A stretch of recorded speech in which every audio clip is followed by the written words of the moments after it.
Everybody, what a day for the market, people. The market was up, then it was down. The big news of the day was that the most powerful person I was going to say in the world, Jerome Powell, the head of the Federal Reserve, the head of the printing press, decided to raise rates another 75 basis points. Beginning of the market was up. Then it took a huge downturn where we saw the market. Let me make sure I have my numbers right. Dow dropped more than 500 points. S&P 500 dropped 2.5%. The NASDAQ dropped 3.36%. Jerome Powell did say, hey, he might slow down their interest rate. But remember, the elephant in the room is still inflation and how to counteract it. I tell people, if inflation continues and gets out of control, it brings anarchy. The reason being is when you could buy a loaf of bread at $5 in the morning, but you wait till the evening, is now $10. It brings anarchy in the streets, and it brings violence, anarchy, and chaos. And the federal government do not want that to happen. So we will still see, he said, higher interest rates might continue to happen. He said it might not happen with the same amount of growth. Might drop down from being 75 basis points like we've been seeing the last few months down to 0.25%. But today, we ain't talking about just for one day. We're going to talk about overall what has happened in the month of October like we normally do. Me and my team will put together what's happening in the economy. We like to just educate people and let you guys know what is going on so you can make the best decision for you, your family, your business, and your community. So let's dive into this, what happened in the month of October as far as what we call the economy, which is so important during this period of time. So let me go ahead and, as you guys can see, let me share my screen with you guys. As you guys can see, I have my screen up for you guys to all. Whoops, I had a little error. Let me make sure I have put it back up for you guys. So let you guys know, once again, my name is Jason Matthews, as you guys all know. So let's talk about the market recap. So the market swung back positive for the month of October. We hear the chaos today on November 2nd. But one thing we did have is October ended 2 months of losses for the equity market. So it's been brutal before this. September was a brutal market for them. So for the month, the three major indexes, right, which is Dow Jones Average, which is the 30 biggest companies, was up 13.96%. The S&P 500, which is the 500 biggest publicly owned companies in the country, was up 8%. And NASDAQ, which is the tech companies, were up 3.9%. There was the best month we have ever had since 1976. So when we talk about we are having volatility in the equity or stock markets, we are having volatilities, people. So we just had the economic report, the interest rate hikes we just heard. Inflation numbers are going to come out on November 10th, and the unemployment numbers are going to up November 4th, and then midterm elections are going to happen November 8th. So there's going to be a lot of news coming on for the month of November. So stay put, look out for me. I'm going to be talking about what's going to be happening for as the economy in the markets. So let's talk about the elephant in the room, inflation. Now, Jerome Powell said inflation, not just a United States thing, it's a worldwide issue where they're seeing it all throughout the world. Europe is probably the biggest hit. So annual inflation fell only marginally from August to December in the latest data. A fact that may have had the Fed scratching their heads and ready to hit the button on the big rate hike in December. The annual inflation rate rose to 8.2% for the last 12 months for the September 22 numbers, which is slightly down from the August 8.3%. The consumer price index, though, rose 0.4% in September, a number that is concerned to the Fed chair as CPI climbed only 0.1%. Now, the largest monthly price increases came in categories of food, 0.8%, shelter, medical care, but gasoline dropped 4.9%. Let me say this, and I look at these stats, but I want to say this.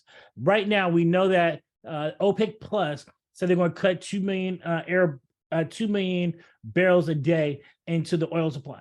What that could possibly mean down the road is, even though gasoline and oil prices have dropped, we could see them go back up in the next coming months.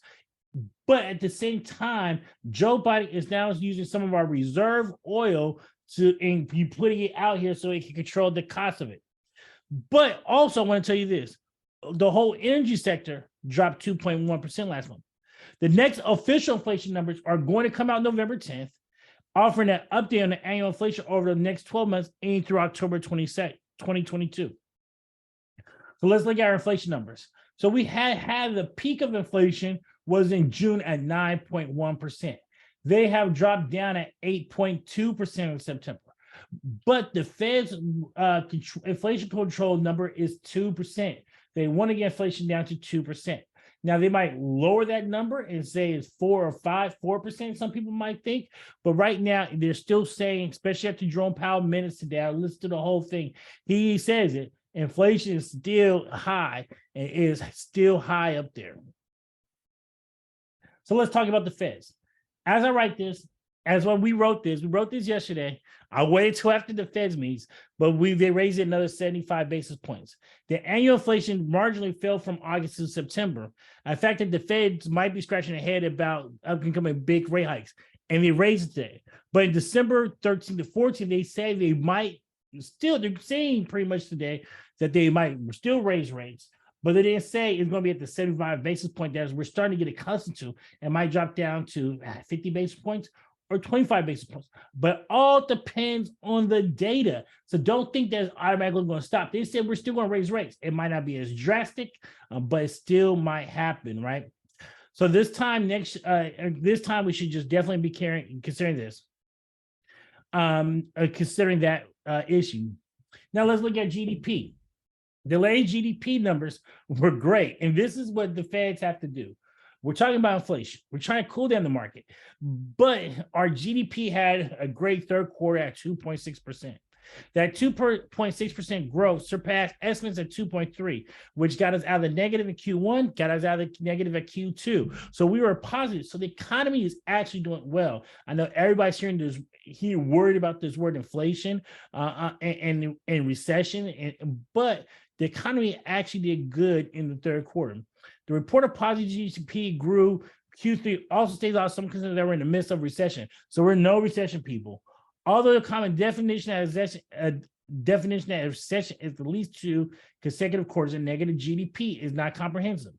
According to the Bureau of Economic Analysis report, the sound QE3 growth is part thanks to increase in consumer spending, government outlays, and shrinking trade deficits. So let's go about this.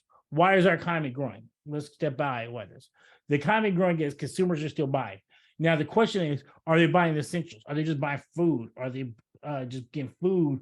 Are they paying for energy? Are they just putting gas in the tank? But are they buying other things as well? Of course, when inflation hit, we're spending money more on essentials, but less on our luxuries. And so that's something we have to do, especially as interest rates have risen. And one big thing we're all seeing, what the most out of all this is housing prices, as we're seeing that interest rates on 30-year mortgages periods have drastically went up from a year ago. So the biggest anchor in this GDP growth is housing. Like I said, housing is slowing down. So let's look at the GDP, negative 1.6, or negative 0.6, 2.6. America is the cleanest shirt in the dirty clothes hamper. Our economy is actually doing better than a lot of people thinking. So 2/3 of our economy is consumer spending. So let's really look into that.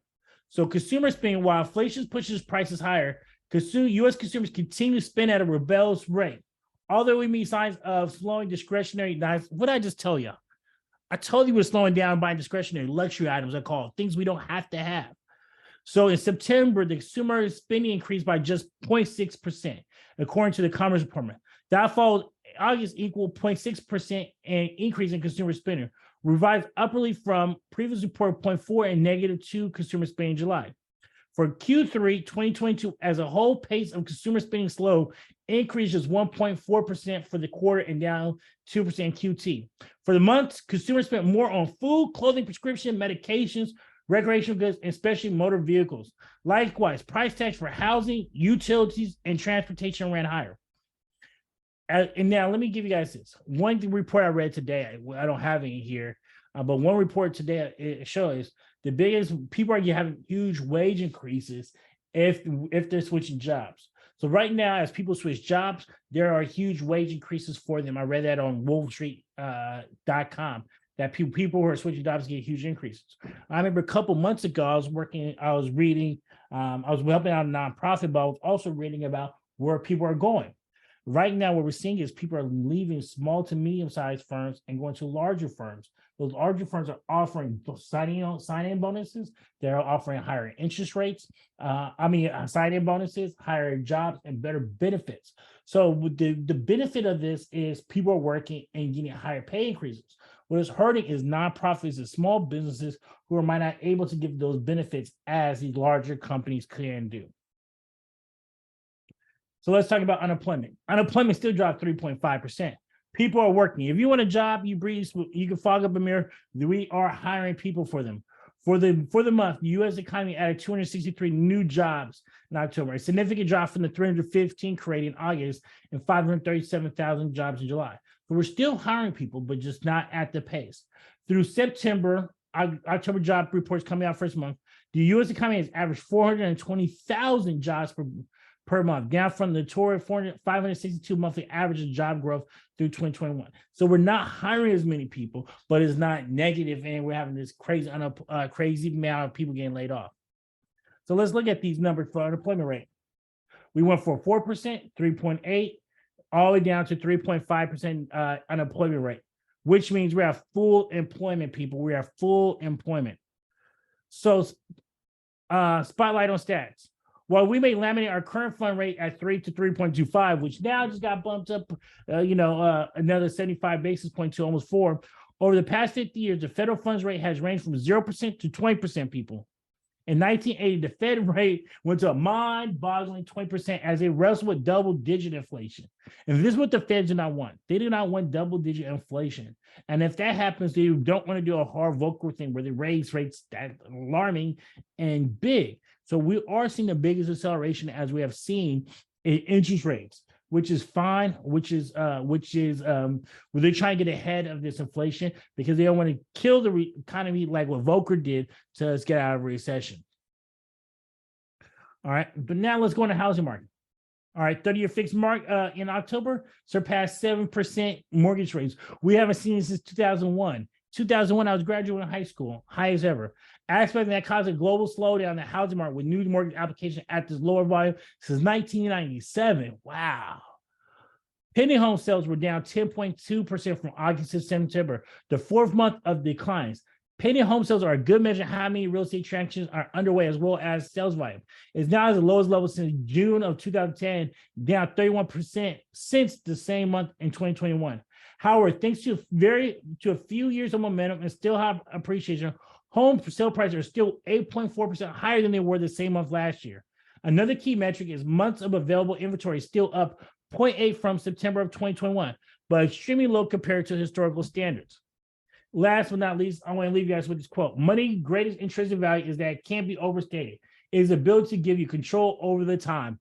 Psychology of Money. I just finished this book yesterday. Great book. If you haven't read it, I always say it's probably one of the best money books I've read this year, bar none. The Psychology of Money. Anyways, if you guys have any questions about the economy, what's going on, make sure you give me a call at 510-229-7608. Email me at matthewsfinancial@gmail.com or check out my website, MFIS.biz. Talk to you guys later. Hope everybody have a good day. Bye.